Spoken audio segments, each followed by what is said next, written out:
প্রশ্ন করেন যে হুজুর পালিয়ে বিয়ে করা জায়েজ আছে কিনা। ভাই, পালিয়ে চুরি করতে হয়, বিয়ে না।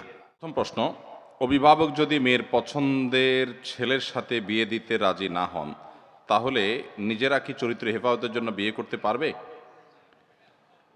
দেখুন, আমাদের তরুণদের মধ্যে এখন এই প্রবণতা খুব জোরে সোরে চলছে যে বাপ মাকে রাজি করাতে পারে নাই, তো নিজের কাজ নিজে সেরে ফেলার চেষ্টা করতেছেন এবং প্রশ্ন করেন যে হুজুর পালিয়ে বিয়ে করা জায়েজ আছে কিনা। ভাই, পালিয়ে চুরি করতে হয়, বিয়ে না। পালিয়ে কি করতে হয়? চোরে চুরি করে পালায়া। আপনি বিয়ে করবেন, এটাকে ভালো কাজ না খারাপ কাজ? তো ভালো কাজে আবার এই পালাপালি কেন করবেন? পালাপালি করবে তো চোর ডাকাইতে, ঠিক না বেঠিক? অতএব বিয়ে হবে সুন্দর করে ঘোষণা দিয়ে, মা বাবা রাজি না, তাদেরকে রাজি করা বুদ্ধি বাইর করেন। আর যদি কোনো জায়গায় মা বাবা রাজি না হন, তো ওখানেই আপনাকে করতে হবে। এটা আপনাকে হলফ করতে বলছে কে? আপনি চেষ্টা করুন বাবা মাকে যথাসম্ভব রাজি করানোর। আমরা অনেক ক্ষেত্রে এইসব জায়গায় ভুল করে বসি, তরুণ ভাইরা, যুবক ভাইরা। হ্যাঁ, যদি এমন হয় আপনার বয়স হয়ে গেছে অনেক, তারপরও বাপ মা বিয়ে করান না। অনেক বাপ মা আছেন, তাদের হিসাব নিকাশগুলো বড় লেম।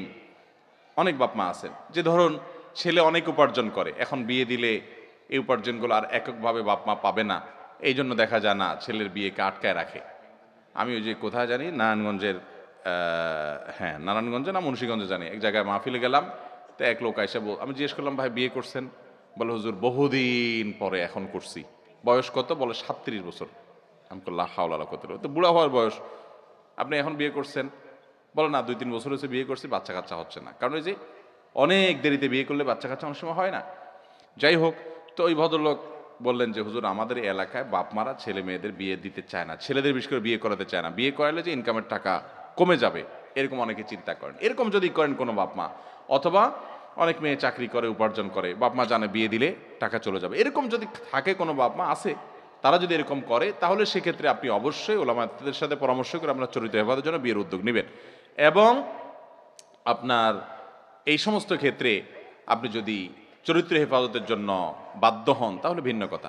আপনাকে অনেকে আছে যে বয়স 20 বছর, বলে হুজুর চরিত্র হেফাজতের জন্য বিয়ে করতে চাই। তোমার চরিত্র নষ্ট করতে ওই রোডে যাইতে বলছে কি তোমারে? তুমি যা একটা মেয়ের সাথে ইনবক্সে ইটিস পিটিস করবা ফেসবুকে, এরপরে বলবা যে চরিত্র হেফাজতের জন্য হুজুর বিয়ে ছাড়া উপায় নাই। তোমার ওই জায়গায় যাইতে বলছে, তোমার এখান থেকে সরে আসো, এরপরে চেষ্টা করো।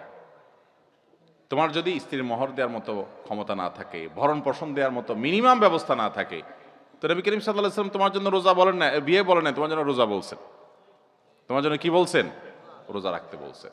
তবে হ্যাঁ, সামর্থ্য হয়ে গেলে ছেলে মেয়েদের, বাবা মা তাদের বিয়ে বিলম্ব করলে তারা আল্লাহর কাছে গুনাহগার হবেন। কি হবে? গুনাহগার হবেন। ছেলে মেয়েরা উপযুক্ত হয়ে গেলে, উপযুক্ত পাত্রপাত্রী পেলে আর দেরি করবেন না। নবী সাল্লাল্লাহু আলাইহি ওয়াসাল্লামের নির্দেশ দ্রুত বিয়ে দেওয়ার জন্য। অনেক বাপ মা আছে ছেলে মেয়েদেরকে বুড়া করে, সেটা জায়েজ নাই।